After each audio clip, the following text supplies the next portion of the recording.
It's really important for students to understand in advance, and for us to understand in advance, what examiners are looking for when they come to assess a student's thesis or dissertation.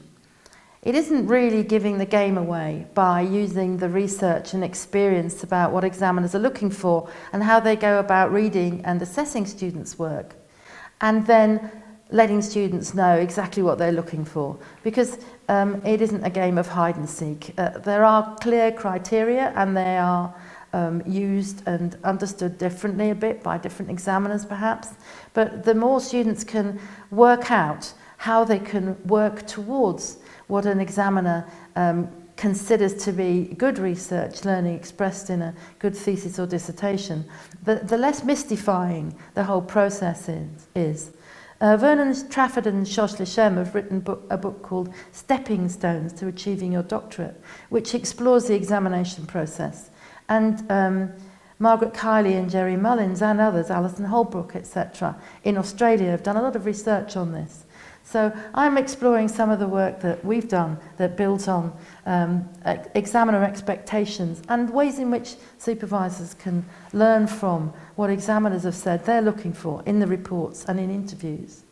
So we're thinking about how, as supervisors, we can advise students to research and write their work, so it's going to be not just acceptable, not just good enough for an examiner, but also something that's quite exciting, that represents the contribution to knowledge and is readable and clearly shows that they've made learning leaps in their work, and they are now fully fledged researchers, and that the work is good.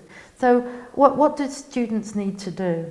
Well, some bits of our research had actual quotes from examiners. So one of them, who's talking about a not very good thesis, actually uses images of lights and illumination and says, it's not illuminating. I want to see lights come on in what the person is saying and what they've achieved. If it's flat, if it's pedestrian and flat, you know, they can tick the boxes, they've done this, they've done that, then that's a straightforward thesis work. But something that's moving on from that, the exception, is where I see illuminated thinking coming through in the sections. So examiners we spoke to want students to move away from just doing really good, solid work, and also show their excitement and their contributions to knowledge, their newness, the illumination. So they're using sort of the language of lights, and they're also exploring several different characteristics of a good thesis or a good dissertation. So just thinking about what Kiley and Mullins found, the report suggests that good theses have got critical analysis and argument. So the students have critiqued what others have said, they've critiqued their own work, and they've developed an argument all the way through the thesis. So they've done the research, and then they've written it up as well as they can to develop this argument. They've got confidence and a rigorous self-critical approach. They know what they found, they know how they found it, they express it confidently. It's well founded in the literature, it's well founded in the research, the data backs up their arguments, and they're confident that they've got something to say. They have a voice in the field. But it's rigorous. They've tested things, they've worked hard to make sure that the way they went about the research is solid, dependable, and that the claims they've made are based on the evidence grounded in the literature. So they've really done a good job here. But they're also self-critical. They don't over-claim. They're not overconfident. If they make a claim, they can back it up with evidence. This is what researchers do. They're not, after all, politicians. They're not people selling you something. They've actually got research to back up what they're arguing, and they're confident and self-critical. They make a contribution to knowledge. Well, what's that then? What is a contribution to knowledge? Some of the first piece of work that was done on what examiners are looking for talks about contribution to knowledge, originality, creativity, and publishability. And that work was done by Richard Winter. So everyone's talking about contribution to knowledge. The researcher has moved the field on. They might not have split the atom.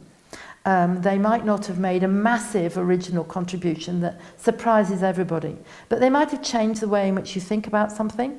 They might well have found something new that adds to the field. They might have queried or contested something. So it's a contribution, a big enough contribution. It's original enough. Maybe the originality, maybe part of the contribution, is having asked the question in a different context, so that the context, perhaps a cultural context, nuances the answer. It's a bit different because I asked that question here. Let me tell you why it's different. And they've made that explicit. So they're also original, creative, and this might be a bit of surprise, there's a degree of risk-taking in the work. So that maybe they've asked questions that others haven't asked. They've tried something out that hasn't been tried out before. Or they're arguing a case and they know that people might argue against them. There is some risk-taking. It's not just an extremely modest, secure activity. You're risking while you're doing research, whether you understand, or you're going to understand, whether an experiment will work or not, whether you'll find things that others will be interested in. That it's comprehensive and scholarly. So when they make a statement, they can back it up with the evidence. When they refer to something, they know where the reference comes from. You feel secure when you read their work, that they've really done a solid piece of work. But it doesn't just stick with the solid. It also offers something new, something exciting, something well expressed. And that's where this other element comes in, that students are quite surprised about sometimes. And that's about the quality of the presentation and the structure and the organisation of the work.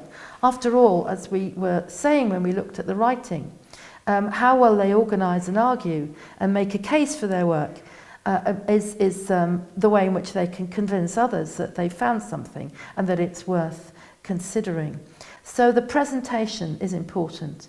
And when Kylie and Mullins looked at this work, they found that examiners were very insecure about the quality of the research if they found shoddy presentation. And one of our examiners said if they found 12 typos in the first couple of pages, they didn't trust the research.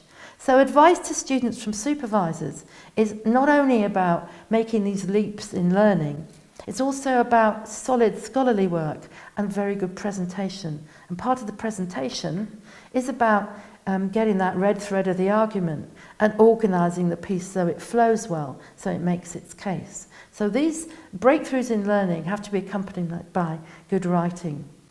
And then finally, sound methodology. So you're not claiming you're finding things, and yet we go back and you've got a sample size of 3 and you don't know why you have only 3 and it's not defendable. So a sound methodology.